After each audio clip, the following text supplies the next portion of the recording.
that they're currently selling. Okay.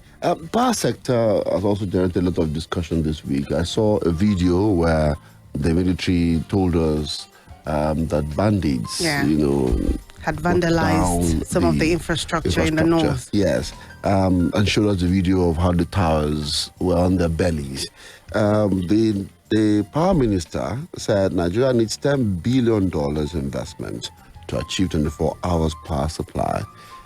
Are Nigerians really asking for 24 hours power supply? Really? No. I don't think that that's what Nigerians want. They just want stable power. And oftentimes you've had this argument that 24 hours is maybe too much. But say 10 to 16 hours, even. But the thing is, I think what the minister is trying to say is we need investments in our infrastructure. The focus is not necessarily on the 24 hours. It's before we can get stable, consistent electricity across the nation, we need this amount of money going into the infrastructure. And he's not going to get this amount of money from the tariff. No, he even says it, that they're not going to get it because there's other things that government needs money for. So he's just telling us what should be, but isn't. So we should not expect stable power supply because... If we can't cover this money. Yes. Yes, says the government cannot afford to because of all the other things. But the question I would ask is, there have been different investments and huge amounts of monies from dollars to Naira, from different administrations. Exactly. Jonathan, even Buhari. What have we been able to achieve with all these investments over the years? How about all the agreements, Siemens, and the likes? Did you hear the EFCC chairman's recent comments about contractors and their double dealings in the power sector? I mean, that's it. So it would seem like there are too many problems, and maybe the government should start with the low-hanging fruits. How do you tackle this fraudulent contractors who collect the full sum and then supply you substandard? What is in place to ensure that this doesn't happen? Now, the issue I have with Olukoyede's retorts will be that they should stop giving all this kind of vague statements in the public space. If you have such intel, you should make sure that you have concrete names to give us and that they are on their way to court in the dock. Well, he said they're still investigating, but so far... You shouldn't come to the public and say that. You shouldn't be telling us that.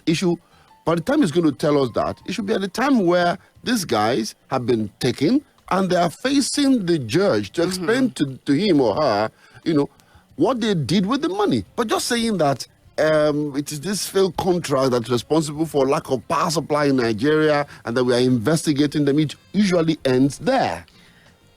I don't necessarily agree. No, you don't have to. But what I think it does is tell us the extent of the problem that we have. So over time, we're thinking, it is infrastructure. The minister doesn't know what he's doing.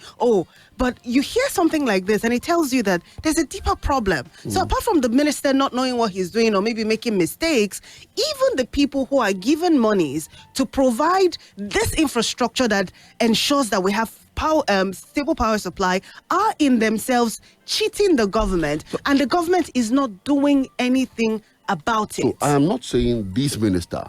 Every minister who had given contract, right, and they've gone away with the money of the contract or suppliers with substandard, didn't know what he was doing or what she was doing. Absolutely. I mean, it's not just about Adelabu. So whoever has been the minister on that seat, who had gone through that process and didn't give us what is happening. No, we don't. We know that they've been showing incompetence in that situation.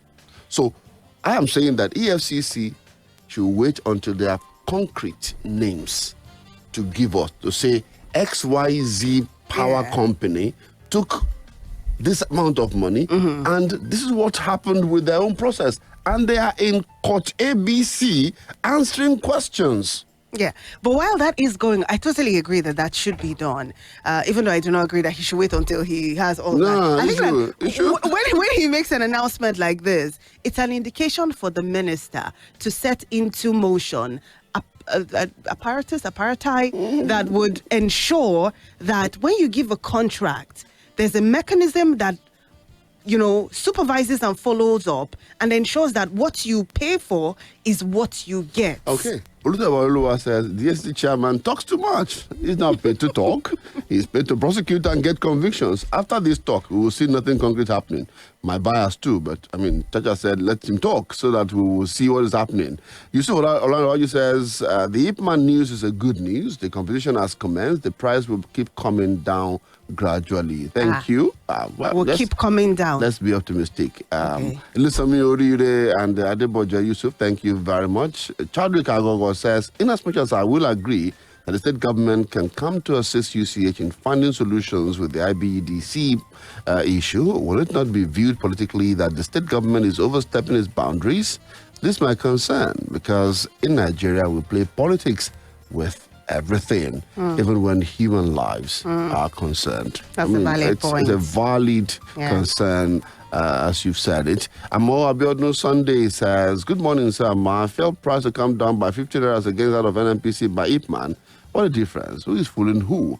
On budget proposal, it seems as if they hire our budget proposal, they suffer the masses. For years, Nigerians will survive. I still believe. Amen. I believe too. Amen. Yes. Adebayo Marvelous, the Prime Minister is simply telling us that we need Dangote in our power space.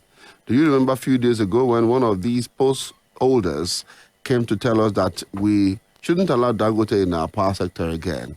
EFCC said blah, blah, blah, blah, blah, blah, blah. So the person cheating, have they been caught? Who are they? We don't know. Is it about coming out to tell us what is happening? God help us.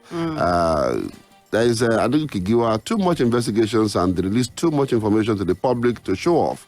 They are working. But in reality, it's all talk with no action. There is light at the end of the tunnel, but we don't know how far the end is. And if we are ever going to get there.